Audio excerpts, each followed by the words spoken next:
Welcome to the Biz Coach Show. In every episode, we share information and advice for small business owners, small business leaders, startups, and entrepreneurs preparing to launch their business. Our mission is to give entrepreneurs the edge they need to succeed. If you're in need of business coaching, head over to mybizcoaches.co and book your free coaching consultation today.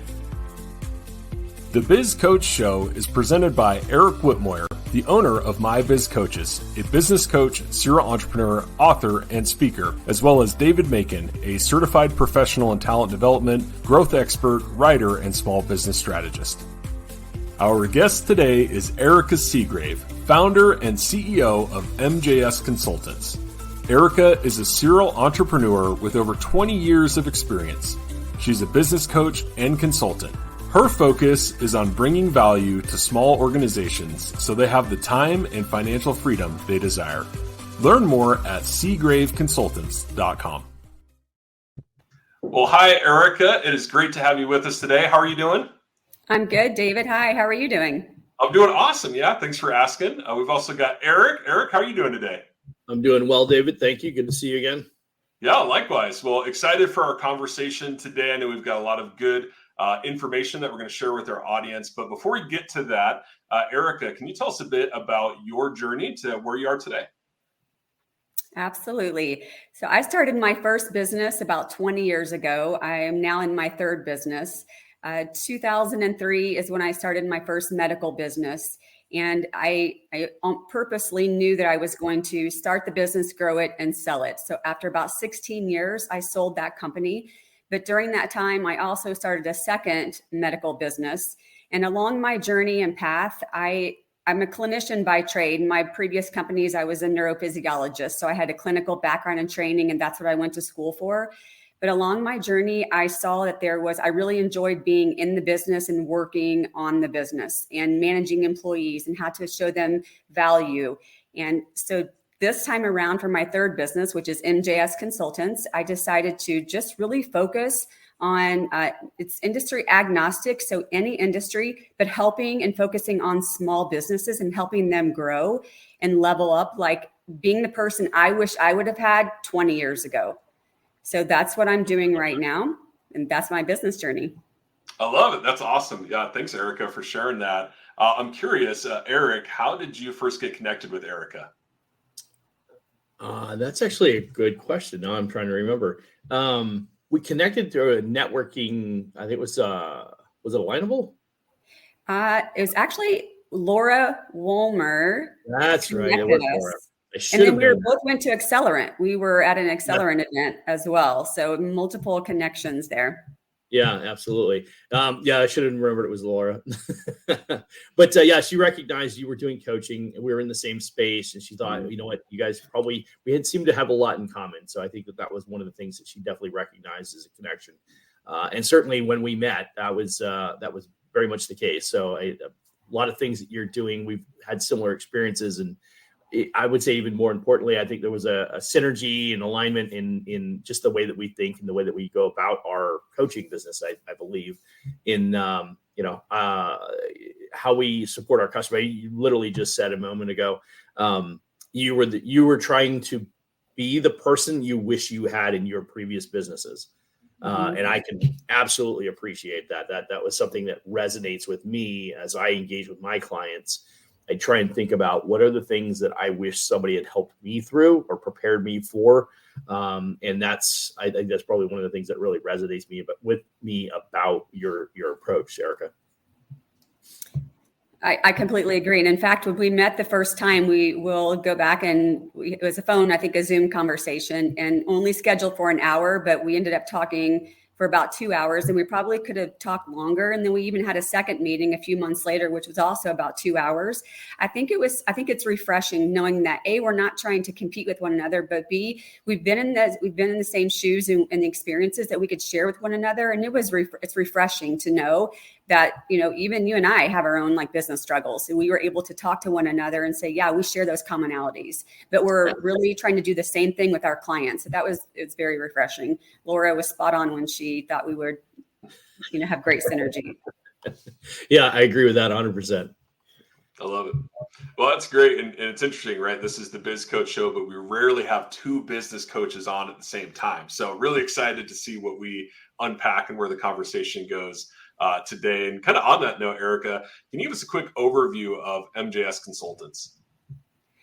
Yes, MJS Consultants is really, it's a coaching and consulting business. So I really want to do both. I have two personas. One is that coaching one-on-one with the leader of the company, decision maker, and I really enjoy doing those. Those are kind of one-offs.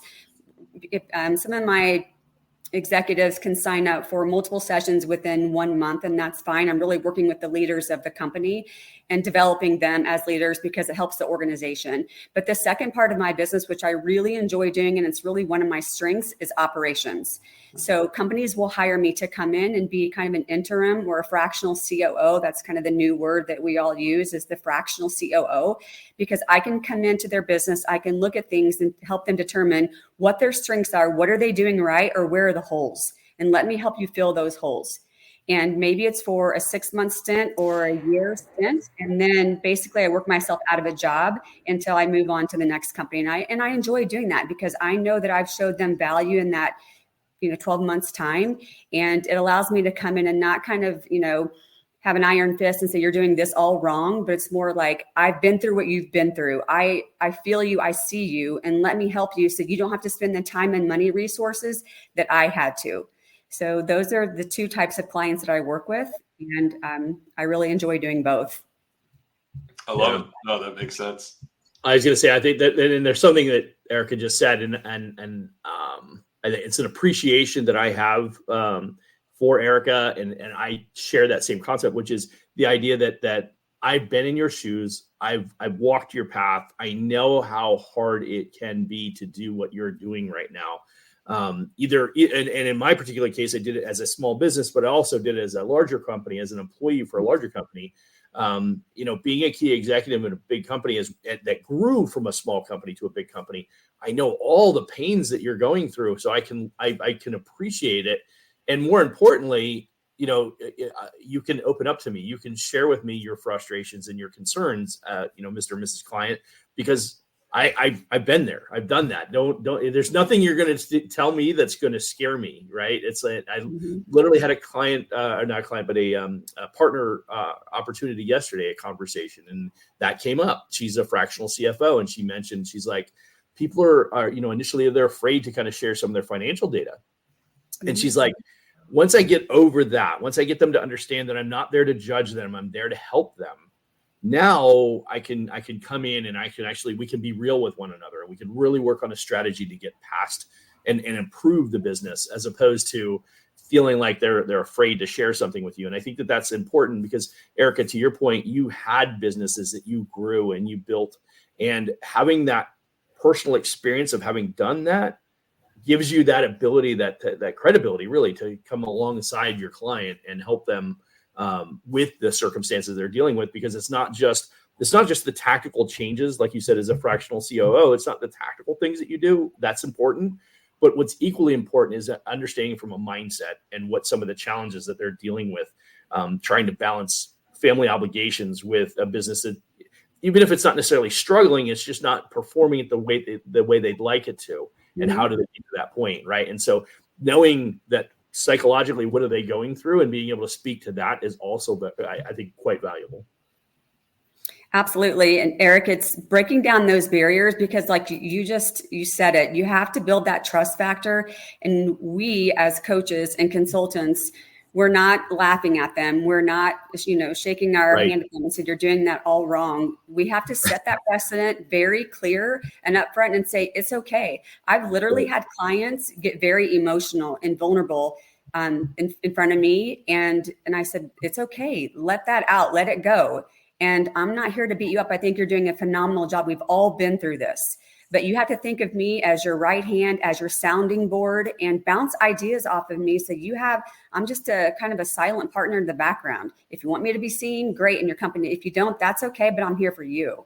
And once you kind of peel that onion and get through those layers, then you can see them transform. But so much of it is just a trust factor, because they are almost embarrassed. They don't want to share numbers. They don't want to share what they're doing, because they think that we're there judging them. So clients, if anybody's watching this and you hear that, prospective clients, please know that's not what we're doing. We get where you are.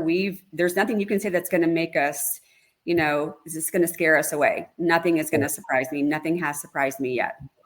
Yeah, I appreciate you acknowledging and saying that out loud, because quite honestly, that's probably one of my biggest frustrations / challenges is, to your point, you have to earn the trust, right? I have to earn the respect that you can trust me and that you can say what you're going to say and share with me so that I can get it. But at the end of the day, the irony is that I have yet to engage with a client where their situation is so bad that I haven't had to deal with worse. So there's very little that they're going to share with me that I haven't already literally been through. And it was so bad that it was just like, and it was my circumstance that I had to deal with. Either I was cleaning up situations when I was an executive of that company, or or other companies for that matter, or it was my own business. Right. So, to your point, some of those owners are like, oh, I don't want to coach because I don't have to let my guard down. I don't want to have to open my kimono and let people see that I haven't done this perfectly. I got news for you. Nobody does it right. Mm-hmm. Everybody's just figuring it out. There is not a business owner out there today that is doing it all right. Mm-hmm. None of us do it right. It's a series of taking chances, making mistakes, working through it, learning from it, and adjusting it to it accordingly. And really the value, and in my opinion, and Erica, I'd love to hear your thoughts on this, but in my opinion, the value of a coach is I've been there and I can help you shortcut some of those challenges you're going to go through. I can help you, navigate the landmine is my favorite phrase. Mm-hmm. I can show you where not to step, which is probably way more important than showing you where, how to climb the ladder faster. I can show you where not to step so you don't blow yourself up on the landmine. Mm-hmm. Yeah, that's a great analogy. And I even try to say things like, first of all, I never try to compare despair. And I even tell them that when they're talking about the rough times they're going through, when it's opportune time for me, I will say, I understand, because here's why I understand. It's not because I read these books or I have multiple degrees in business and masters and PhD. It's because I've been through a business. I've started it. I grew it. I made a lot of mistakes. And I had to learn to pivot and move on. So let me help you take that trial and error away so that you don't have to do those things. And I think, again, once they start to trust you and see that you're a real person and not a cyber robot, and that you two are human, have made lots of mistakes, they're like, okay, this person isn't here to judge me. They truly are here to help me. Right. Yeah, I love it.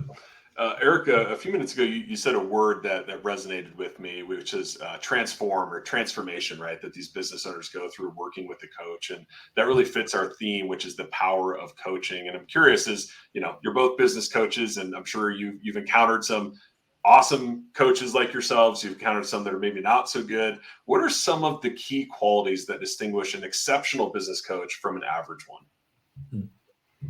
I think an exceptional business coach is someone who has been in it. They've been in business.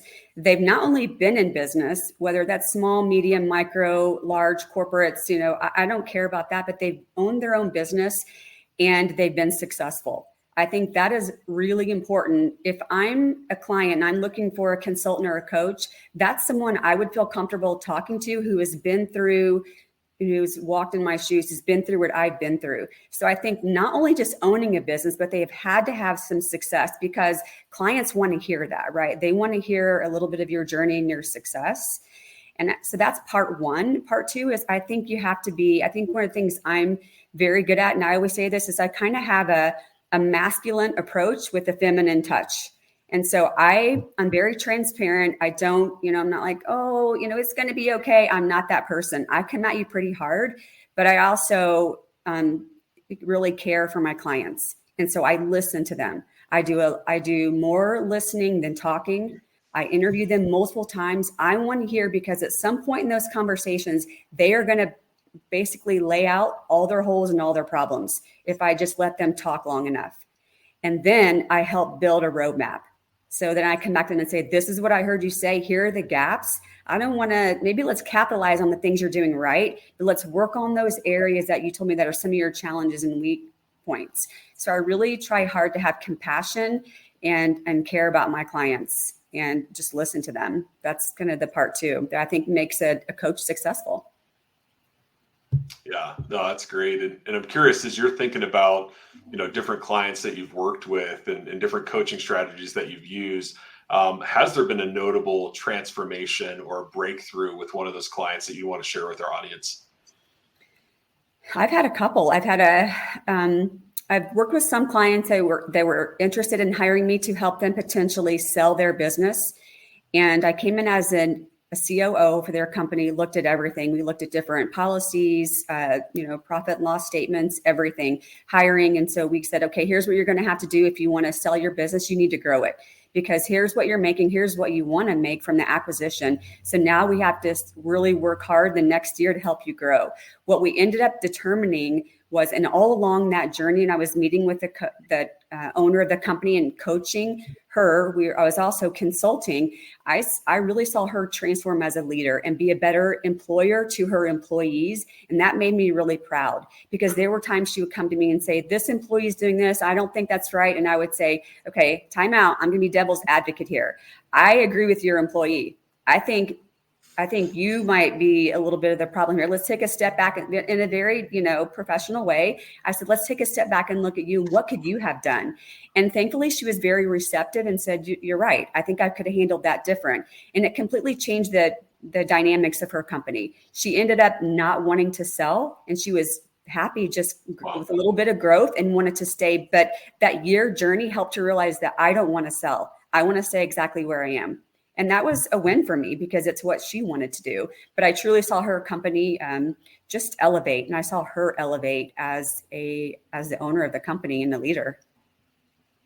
I love that, right? Because a lot of times if you're, it's a single owner business, they don't have somebody that can kind of, have that check and balance or bounce ideas off of, or even maybe a sense of accountability. So I love kind of that aspect of that example. So thanks for sharing that with us.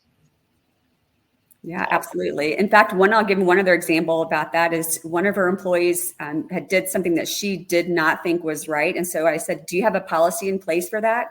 And she didn't. And I said, okay, let's develop a policy, some kind of employee manual, because it's, inspect what you expect. You can't have this person do this if you're not telling them what your expectations are. So we also kind of worked on that. And I think it was very clear to both sides what the expectations were on, because employees do want to deliver. They just need to know what you want them to do, and they will perform for you. Yeah. I think that, and it's a great point, Erica. I think that's something that's often lost. What I've experienced in my coaching scenarios has been often the owner didn't have any formal training as an owner, as a leader in some other organization. Like they grew up in the business, or they started it quite young and really kind of cut their teeth on their own and figured it out on their own. And so they didn't get any, like in my particular case, I worked for a company, helped grow that company, and through that process developed better skill sets about leadership and a lot of different other professional skill sets that were really valuable. And that pays me a great deal of it helps me substantially in my career today. But I think that what I recognize with a lot of business owners, that they started their business because they didn't want to work for corporate, right? So they went out on their own, did their own thing, and they got out there, and then they realized, man, I don't know how to do this, right? And so to your point, the owner who was struggling with the employee, and it's like, oh, actually, maybe I should have handled that differently. I should have done that a little bit better. They're realizing, because there's somebody there to kind of that check and balance, like you reference, and say, you know what, hey, maybe this is actually a bad perspective. And then the second point you made was the fact that they recognized, oh, we don't have something in place. So like I said earlier, most owners are just kind of figuring out as they go, right? Mm-hmm. And they're literally just kind of working through these scenarios, and some are better than others. Some have more experience than others. And at the end of the day, the reality is we can be our own worst enemies, just as entrepreneurs in itself. I want to grow and scale my business. I get so fixated on some component of growing my business, I lose sight of taking care of my people, right? Or I lose sight of spending quality time with my family, or whatever it might be. And so, it's sometimes you need that objective perspective to kind of hold you accountable and say, hey, I know what you're trying to do, but let me offer you some advice from somebody from the outside looking in. This is what it looks like to me. Maybe there's a missed opportunity. We can improve on this. And to your point, ideally, they're receptive to it. And they're like, I appreciate that. And they grow from that, because that's ultimately what we would really want to have happen. And I think that's often lost when it comes to coaching, because I don't believe, quite honestly, there's a lot of coaches out there, and I'm not saying that they're good or bad, but there are a lot of coaches have certain levels of experience, and they're not quite ready for certain aspects of that type of coaching. Some are better experienced, for somebody who's really good in marketing, they're going to come in, they're going to help with that, but then they really need to stay in their lane and not deviate into areas that they're not as comfortable with, because then that ends up hurting the coaching brand or the concept of a coach. And that's one of the things that, if there was something I'd hoped we could improve on, that would be one of the biggest things. That's probably one of my passions at this point, after doing this for almost 4.5 years, is helping people understand, there's lots of people out there could be really great coaches. They just haven't completely developed themselves yet either. And so what we don't want is have owners have bad experiences with coaches that are just not quite ready for certain aspects of what they're trying to do, and then create a bad experience for a client. Absolutely, Eric. In fact, there's so many things to unpack there, what you said, but I can tell you firsthand, a lot of owners are really good at their trade, but they may not know how to run the business or to manage people. I was one of those people. I was really good at my profession. I left a large academic institution and went off on my own because I was a really good clinician, but I had no idea how to manage people and the business and having customer service and wearing all the hats. I had to learn as I went along, and I wasn't a good boss. In fact, it wasn't until I had to recognize that I wasn't a good manager, because I expected everyone to work at the level that I was, and they weren't going to do that because it wasn't their business. But I wasn't understanding, why am I having turnover? Why is my business not succeeding? I should be doing better than this. It wasn't until I read the book Traction by Gino Wickman, and it completely changed the dynamics of me as a leader and my company. In fact, I purchased a copy for everyone on my team, and I said, read this. And as of this day, we're completely rebranding the company. It's not just what Erica wants. I'm not going to come and beat my chest and act like a dictator. It's going to be, what do you guys want to do? You're a part of this team. In fact, what do you think should go in our policies and procedures? And they were like, who is this lady? What happened to our old, boss? And whoever she is, we love her. We want her to stick around. And at that moment, my business completely soared, and it just completely leveled up. But I had to look back at myself and say, what's the common denominator in this formula? It's Erica. It's me. I'm the problem here. So until I changed that, and I had to recognize it, which wasn't easy, by the way, because typically there are two types of leaders. One, it's very harsh, and the other one is too generous. And they just like to give away too much, and employees will take advantage of that. So it's finding that sweet spot right in the middle where people are a little bit afraid and intimidated when you walk in a room, but you're still you have a very kind heart, and you're going to be good to your employees. And that is really hard to come by. It takes training. Yeah, absolutely. And it's not something that inherently comes natural, right? I mean, it's you may be charismatic, but that doesn't necessarily mean you're going to be a good leader, right? Mm-hmm. You may be able to win people over, but through salesmanship, for lack of a better term. But that doesn't necessarily mean you're going to be able to hold people accountable when you have to, right? So to your point, it does take both sides of that, and it's a great perspective. I appreciate your recognition of owning the fact that was a skill set you had to develop and something that held your business back from growing, because there are so many business owners out there that are struggling with that exact same thing. And honestly, I probably would have had the same scenario had I not spent as many years building other people's companies first and learning that, hey, I had to improve my emotional intelligence. David actually experienced a fair amount of my transformation over the 18 years, 17 years we've known each other. When you first met me, David, I mean, honestly, you can admit I was probably a little bit overbearing. I know I was challenged to work with, but I was open about it. I recognized my style and my personality could be tough and difficult, and I'd share that with people and I'd say, that's just how I am. Mm-hmm. Over the years, though, I did develop the ability to recognize I can still get those standards that I want, but I don't have to be an ogre to do it. And I did become, I mean, David, you could correct me, but I feel like I became a better, softer approach with my leadership style, and probably got even better results as it evolved. Yeah, absolutely. And I think what people felt from that transition was, hey, it's okay to not be perfect, right? But as long as you're getting better. And I think sometimes being an imperfect leader initially, right, and then seeing that change can actually be more powerful. And I think that's what a lot of people who knew you and followed you kind of got from that and got better because of it. So absolutely.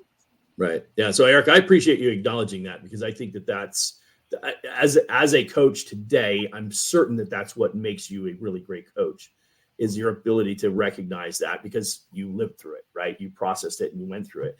And I think that's, if there was one thing that most business owners would help them grow their business, is to change that approach. To your point, what you experienced, I would bet that if we went and we took all the owners that were struggling with their leadership style, very specifically, either they're over the top or they're too soft. It's one or the other, generally speaking, right? I'm not going to say all of them, but a lot of them. And if you fix just that component in itself, I'll bet you the vast majority of those businesses, I would say 3/4 of them would improve immediately right there. I completely agree. The company culture changes, the leader changes, the leader is happier, everybody's happier, you're happier in your personal life. It is transformative, I think, when that happens.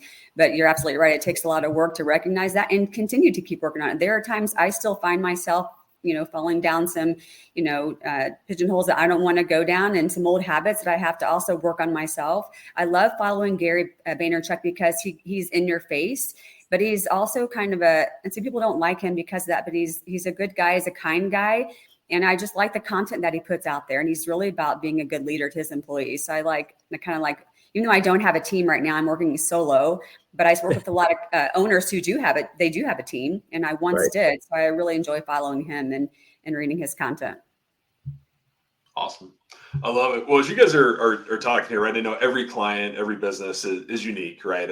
I mean, even in the same industry, they can be very different based on how they run and the personalities and all those sorts of things. But I'm also sensing that within the clients you work with, there's common challenges that seem to kind of pop up over and over again. So Erica, I'm curious, what are maybe some of those common challenges, and typically how do you work with a business owner to overcome them?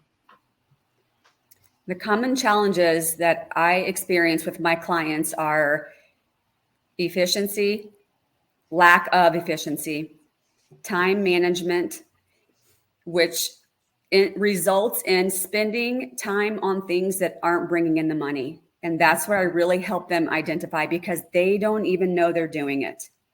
And so when I ask them, tell me about your day to day, what's going on in your day? I literally want to know when you wake up, what you're eating for breakfast. I'm very much into health and nutrition as well. Eric knows this, but I believe it's wholeheartedly that it's helped me be able to elevate in my career, because I take care of my body with nutrition and hydration and fitness and all those things. So I ask my clients because I want to know a little bit about what their routine is.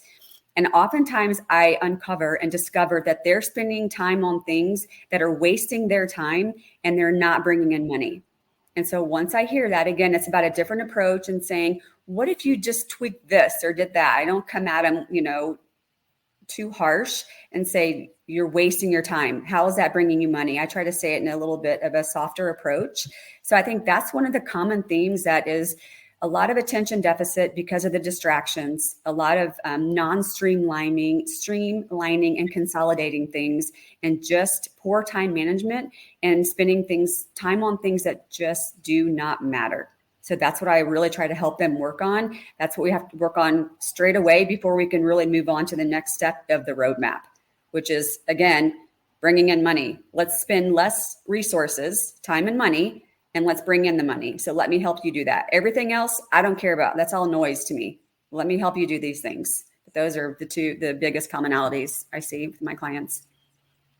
That's great. You'd mentioned helping them take a different approach. And so I'm actually kind of curious, what is your approach when it comes to guiding entrepreneurs through challenging business situations?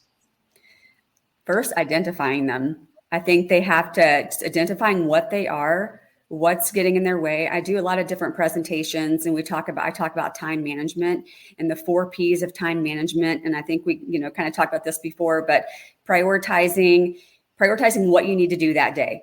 and then planning it out. What is your process for doing it? So it's the 4 P's. And the 4th P is staying positive, because if you don't wake up with a positive attitude and this is like negative, I don't want to do this, you're in your own way, and you can't have the right mindset to have a successful day.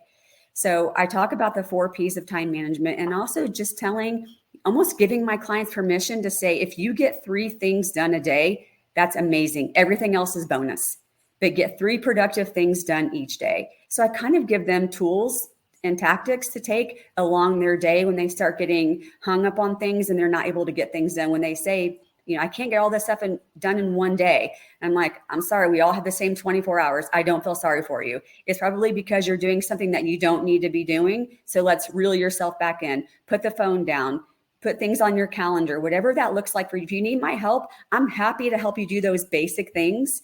But really, I want to help you soar and get to the high level things. So let's get that stuff out of the way. Yeah, absolutely. As you're saying that, I'm thinking of, from a coach perspective, you'd love it if everybody you worked with was really eager to make these changes and, oh, Erica, that sounds great. I'm going to jump in and do it. Thanks so much. Right. Yes. But I know that's probably not the reality, and you get some resistance to change, maybe, whether that's adopting your recommendations or maybe, a pattern in their business you want them to do differently. But how do you go about working with clients that struggle to adopt change? It's challenging. It's one of the most challenging things. And Eric's laughing because he knows. And God bless those people, because they need my help. After I leave clients for a first interview, I walk away and I even tell them, you need my help. You need me in your life. And this is what it's going to look like. So those people need my help so much, but and just building those habits and continue to keep doing that and not being distracted by things. I think that's the challenging part, because to be honest, that's challenging for me as a coach, because I'm a runner. I like to run. I like to do things. I mean, like mentally, emotionally run. Like, you tell me what the target is, and I'm like, go, get out of my way. Give me instructions and then get out of my way. Those are the people I really enjoy working with. And I typically know that early on in our conversations, if they're runners or if they're not. If they're not runners, I have to find out why they're not, and if they can conform to be a runner, to be at my level. So I think I try to identify that right away and know, is this a type of client that I want to work with? And maybe they don't want to work with me, because I'm going to push them and hold them accountable. And that's just, it's what I try to strive for and talk about very early on. But it's very challenging, David. It's one of my biggest challenges. I can't make them do something they don't want to do. Yeah, absolutely. Yeah. Eric, I see you've been holding back a laugh and a smile the whole time. So I'm sure you've got some thoughts on this. I could go on for hours on this. To Erica's point, the what's interesting about this topic as a whole is one of my like Erica, I'm a very driven person. David, you know that. I think anybody who's watched any of our shows probably picked up on that. Not only that, I don't really tolerate excuses, right? That's always been a leadership principle of mine, is that, there's no such thing as excuses. There's reasons, and then there's excuses, and most everything is an excuse of why we can't accomplish what we want to accomplish. So we may have to reformulate how we go about it, but the reality is anything is accomplishable if we decide we want to do it. And when I get into that mode, to Erica's point, you quickly identify somebody who's just not going to be, they're not going to conform. They're not going to adapt. They're going to push. They're going to, it's a Tony Robbins analogy. He says, be careful how hard you fight for your limitations. We just might let you keep them. It's like, I'm happy to let you have your limitations. I'll find somebody else who's more ambitious and driven. And not to be rude or inconsiderate, but the reality is that some people are just wired that way and they can't get out of it. I'd like to believe that I could help them. And I think if I would recognize my biggest, I want to say it's a failing, certainly not challenge or opportunity, is that I believe I can fix anything. I truly, honestly believe I can fix anything. And I have not always fixed everything, but I do believe that with the right resources, the right amount of time, I can fix anything. And the problem with that is that if I do sit down with a client and I see that in their heart, they're a good person, I'm like, I want to help you. Please let me help you. And that's my challenge is that, I remember as a child, I pulled for the underdog, and it's like, I get into an engagement and I'm like, oh, it's like I feel like that I can help you. Just let me help you. Just let me help you. Just let me help you. Yeah. But I probably need to say no more. I know I need to say more. As a matter of fact, that's actually one of my commitments for 2024 is to say no more. And that's an opportunity I have to work on. Because I can't want it. I was going to say I can't want it more than they do, and that's a recognition point that I've come to. That's right, and that's for us. And as coaches, we also are doing this because we're passionate about it, and it's fun to us. And so when it becomes not fun, we have to identify that, and it's hard. It's almost like you have to divorce your clients and let them go because it's just not working out, right? And so I think. Yep. Like you, Eric, I have a coach as well because I'm always trying to level up and be a better person, be a better professional and personally, wife, all those things. And so I've had to identify that I really need to put myself with runners. I've identified that I'm a runner. I need to work with runners. I will help people, but if I see that they're not running or they don't want to run, then we're going to have a second part two to that conversation and say that I think it's time for you to potentially go somewhere else. Because I don't want them to get a bad perception of a coach if they're not giving them what they want. So if that's what you want, then you should go find a coach that's going to work with you at that level. But it's not me. Yeah, because going back to the topic we discussed briefly where I mentioned about, coaches maybe going outside of their lane and not being able to deliver. Worse yet is the client that blames the coach for everything that's wrong because they weren't willing to do the work, right? And that's probably equally bad. It's probably even worse than that. So that's something that I think about, and I would say, if to add to that, that would be the idea that if I truly believe that I can fix every client, then my biggest challenge is I look at every scenario and say, no, this is fixable. We can do this, and then I try and sell them on why they need to buy into the fact that we can fix it. And that's even worse yet on top of it. So it's a two-way street. I feel like you do that, you can fix every client, but the client has to want to be fixed and they have to see that they are ready. They're in this. And one of the things I say to them is you're paying for this. This is not cheap. It's not inexpensive. You're paying for this. So why not lean into this? Right. And see what happens. Just see what happens at the end. Yep. Agreed. Yeah. Mm-hmm. Well said. It's interesting as you're talking about that. I'm thinking, right, on one hand, as you're working with a client, right, they're coming to you for guidance, for recommendations, for advice, and you guys are great based on your different backgrounds and experience to be able to provide that, which is amazing. But I also know that there's a piece of coaching, which is allowing the client to self-discover, for them to kind of figure out some things and self-identify problems, and sometimes that allows them to be more receptive to potential solutions, right? So I'm curious, really for both of you, how do you balance giving advice and guidance versus allowing the client to discover and self-assess, and how do you kind of keep those things in harmony? I mean, it's a really good question, David. It's a great point because our job is to coach them, just like an athlete, where they already have the skill set there. We're just helping them bring it out in them. And I work really hard, although it is hard. Again, I'll say it's hard not to just be able to say, do this, but you have to help them discover it, because in the end, it's going to make them feel better and more accomplished if they're the ones that discovered it. And to be honest, there are often times where they are the ones that said it. I just put a new idea in their head and we just played with that a little bit. And they even came to me and said, thank God you just helped me, make this decision. I said, no, you said this. I just offered some suggestions and put a little spin on it, but this was your idea. And that's also promoting like leadership skills and confidence in that leader. So I find myself trying to do that a lot, but I have to sit on my hands. There are times I have to, especially if it's harder in person, but if it's a Zoom, I have to just really try hard to sit back and let them self-discover some of these things with a little bit of nudge and say, what about this? What if you just did a little spin here and put that thought in their head? But ultimately, they're the ones that are making that decision. But it's definitely challenging. Yeah, that's great. Thanks, Erica. Eric, any thoughts on that one?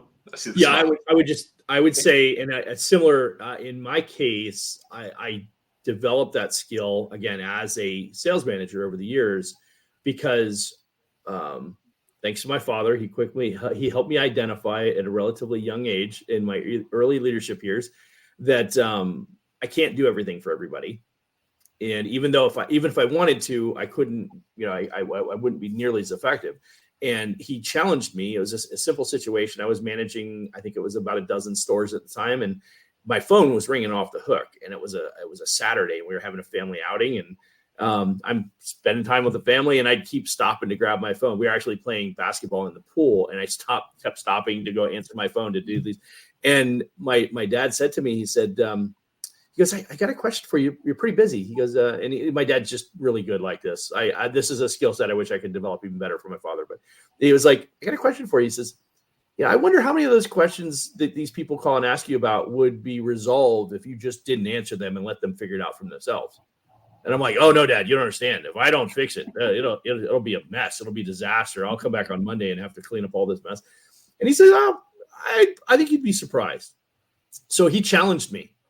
And he made me not answer the phone for the rest of the afternoon. And there were 32 missed calls on a Saturday afternoon. And ironically, on Monday, when I had to pick up the pieces of everything that was left over, there was only two things I had to deal with. The vast majority of them, they already knew what they needed to do. They just wanted confirmation, or they just wanted, and the reality is I had, over time, to Erica's point, already directed them into what they needed to do, where they get the answer from. I had just been enabling them by giving them the answers. Mm-hmm. So I learned at a young age that was something that I was going to have to really kind of work to develop. But I mean, that was so eye-opening, that simple experience, that one afternoon, maybe a 5-hour span of time. And then the figuring out what happened on Monday. And I'm like, wow, maybe my dad's not a crazy old man. Maybe he actually knows what he's talking about. And consequently, that carried over. And I will say, in coaching, that's paid me significant dividends. I still have to be conscious of not telling my client when they ask me what they should do, because they'll ask me, and as a consultant, I'm like, I should know, so I give the answer. But the reality is, to Erica's point, is we really need to lead them to come up with their own answers, because when we do that, not only and I think the word that she said was, it's confirming for them. I don't think you used confirming, but it's the idea is that they're feeling better about their decisions, which is only helping them grow, particularly in owners where that's an opportunity. So, and I think, Eric, to your point, I think because we are coaches, we're expected to have the answers at a, finger snap. And I've also tried hard, because I'm not always, sometimes I'm good on the spot with responding to things. It's just a knee-jerk reaction. But there are times I definitely need to think about something when my clients come to me, and if I'm on a retainer, then I'm basically on speed dial. But I'm not afraid to tell them now, but it's come with time and wisdom and experience, where I say, you know what, I need to think about this. I don't have an answer for you right now. It doesn't mean I won't, or that I'm not a good coach or a consultant. It just means I need to think about all the moving parts. I need more information from you before I give you guidance. And one of the things I've also learned to do, which I do this with my own two boys who are in college, when they come to me and want my advice, the two things, they're 24 and 22 now, but the two things I say to them, are you asking for my advice, or do you just need me to lend an ear? Yeah. That's what I say to them. And I'm like, okay, I'm just lending an ear. I'm going to be very quiet, and I'm going to lend you my ear. I'm just going to let you vent and get it all out to me. Yeah. And then when you're ready, I'll give you my advice. I learned that in my developing my relationship with my wife. But exact same concept, right? It's like, are you just venting? Am I just here to hear you out so that you can get this off your chest? Or are you looking for a solution? Because there's two different, I'm happy to do either, right? I'm here for that, because part of the role of a coach is helping you, process some of the stuff that you're dealing with. And sometimes that is just venting a little bit about an employee you're frustrated with, or some circumstance, or a vendor that's done you wrong, or whatever, and get that out of your system so that we can now critically think about, how do we resolve the situation, right? Because sometimes you have to go through that cathartic process of releasing that frustration.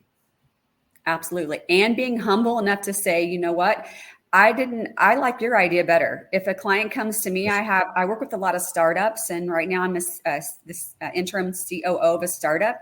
And there are times we're literally at such an infancy stage that we're bouncing ideas off of each other. So I may say something to her and I'm like, you know what?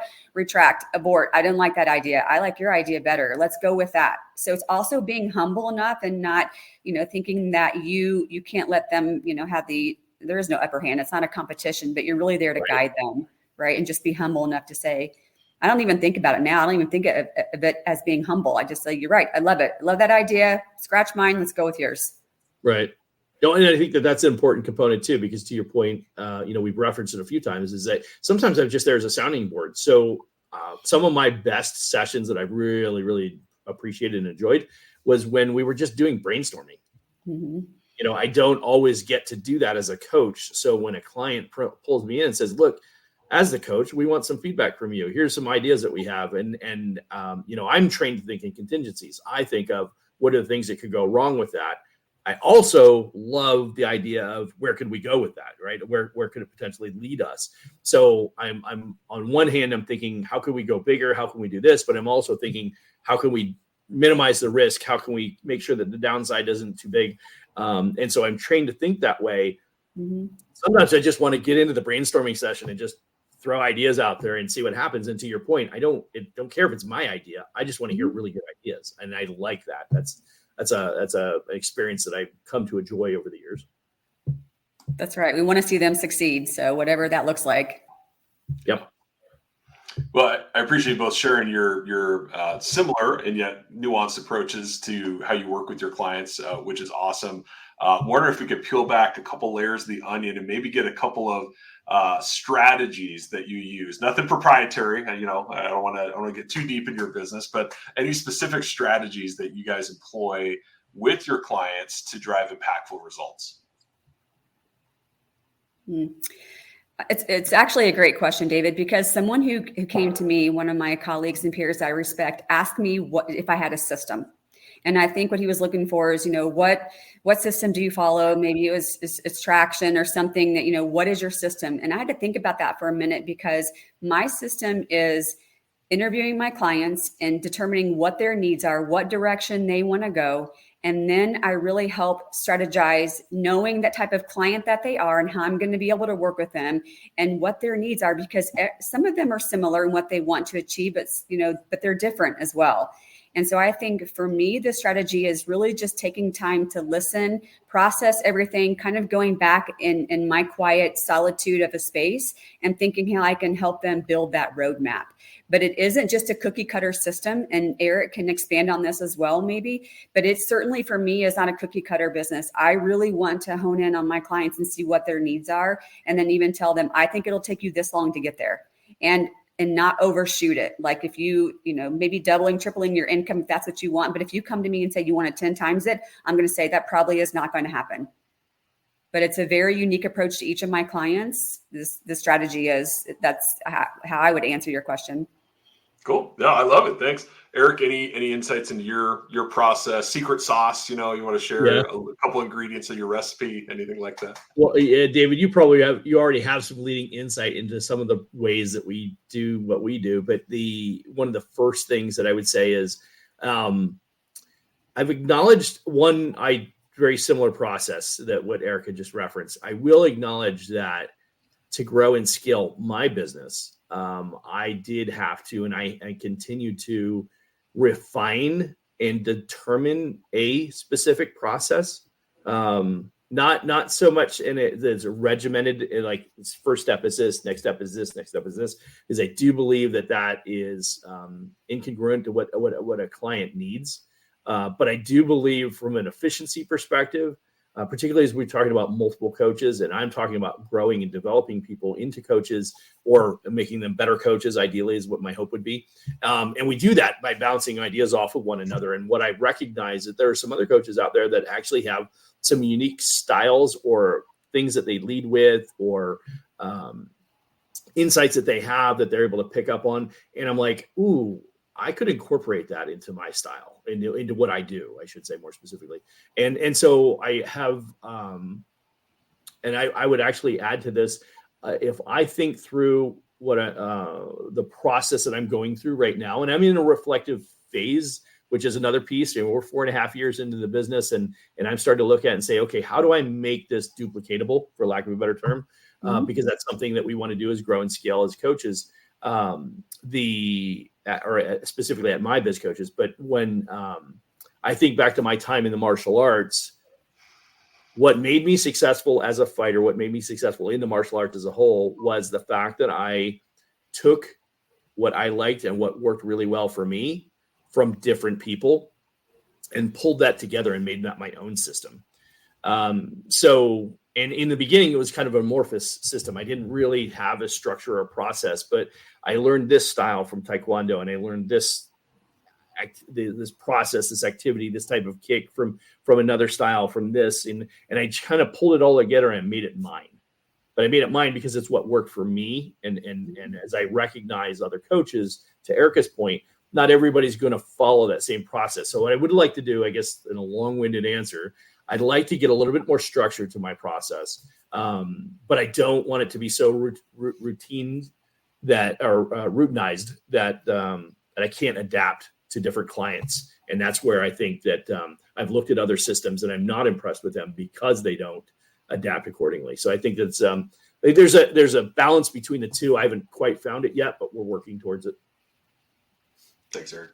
And I think you shared that with me a little bit, Eric, when we met, and I liked your system, the platform that you showed me. I like kind of one of the systems that you use. And to be honest, I'm a systems person. In other words, I do well when I have systems. I follow rules well. If you just tell me what you want me to do, I'm going to follow those really well. And so I'm certainly not opposed to them. For me, it's just right now where I am in my business, it's more of a different approach. But I certainly appreciate other, coaches and consultants who have systems in place. And I respect what they've learned and how they're implementing it in their business. Absolutely. Yeah. Love it. Well, thanks you both for the peek behind the curtain on that and kind of some of the things that you use and maybe are working on as you continue to grow your businesses. Erica, I'm curious, right? As you've been growing your thriving coaching business, most of our audience is business owners, right? But we do also have coaches or aspiring coaches that do tune into the show from time to time. And I'm curious, what advice would you give an aspiring business coach that wants to make a positive impact on the world of entrepreneurship? I would tell the coach to continue to keep learning, always be learning, always really improving yourself and your own skills and being self-aware. I think in order for us to be good coaches, like Eric and I have kind of talked about through this podcast, that we've also had to do some self-discovery. And we know things that are not our strengths that we're not good at, but we're also just saying, okay, we're not good at those and not putting them in a bucket or in a basket. We're going to try to work on those things so we can be a very well-rounded coach. I think that's one of the things that coaches need to understand is just to be well-rounded, understand yourself and what you need to work on, have some compassion. And again, spend more time listening than speaking, really listen to your clients and what their needs are and have some compassion. I think there's also a component that you have to have a little tough love. It's just how I parent. And anyone who knows me knows that I'm kind of a tough, for good cop, bad cop. I'm definitely bad cop when it comes to my husband and I. That's just how I deliver. It's how I do business. It's how I am personally. But I'm also very generous and compassionate too. So I deliver it with a soft approach. So, and I think experience. I think it's really important for those coaches to have as much experience as possible. And you're only going to know how to work with different clients by being exposed to those different types of clients, including the ones who are non-compliant. They're still clients. We love them. We want to see them do well and succeed. But those people really help and challenge us too and help us grow as our own leaders in our businesses. Yeah, I love it. That's wonderful advice. Thanks, Erica. Mm-hmm. Well, I guess to kind of wrap things up here, we've got, I'm sure, some small business owners that are watching this and they're thinking, I wonder if I'd be a good fit to work with Erica. So maybe tell us a bit about kind of your ideal client, if you would. My ideal client is really small business. I really think because I had a small business and once I sold my company, it was to a larger company. So I do have some corporate experience and there are a lot of holes and brokenness in corporations as well. But I really want to focus on, I've kind of grown my business. It's kind of morphed over the past 2 years where it's basically been everything and every type of business. including 10 years in business, which I'm happy to work with those folks who want to level up. But truly, I think where I've really enjoyed being in the space is startups. And it's challenging because a lot of startups they don't have the finances to be able to afford potentially paying a coach or consultant. It would have been hard for me 20 some years ago for my first business. But had I known what I do now, I would have absolutely made room for that in my finances and my budget to have that person. So I think working with startups is very, very rewarding for me. Just getting those folks off the ground and helping them take the path they need to take instead of being all over the place and helping them dial in. But again, it really is two personas, coaching with that particular leader one-on-one. I can do that all day, all night in my sleep. The challenging part for me, which I enjoy, is more of the consulting role, where I really look at their business under a microscope and help them operationally operate lean to maximize their profits. Those are my two types of clients and what I will continue to keep doing as a business owner. Awesome. Is there anything else you want to share about MJS Consultants as we wrap up today? We're just hitting the year strong in 2024. We're on social media. I try to put posts on social media.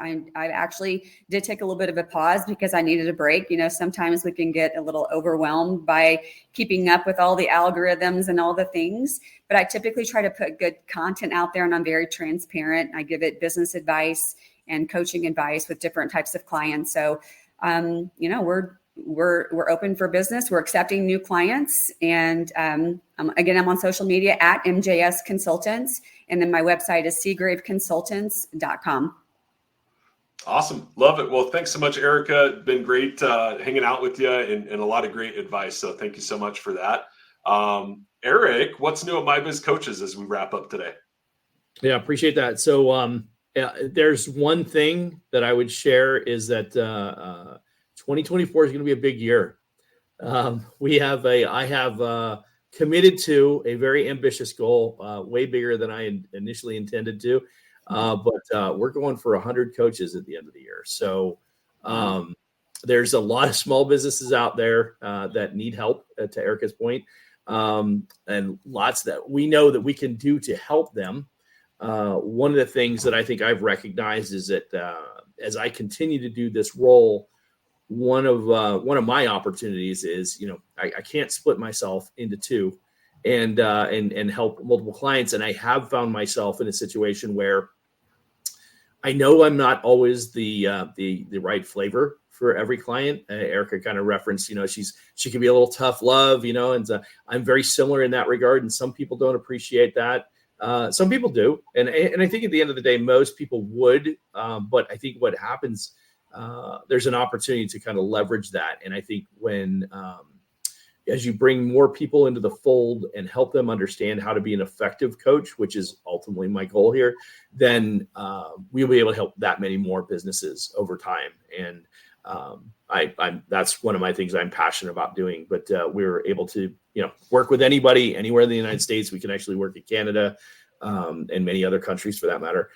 So as we're looking to grow and scale, my goal is to bring in 100 coaches this year and get them to a point where they're effectively helping their clients grow and scale businesses. So that's my big goal for this 2024. That is a big goal, man. That's way beyond New Year's resolutions. So that's awesome.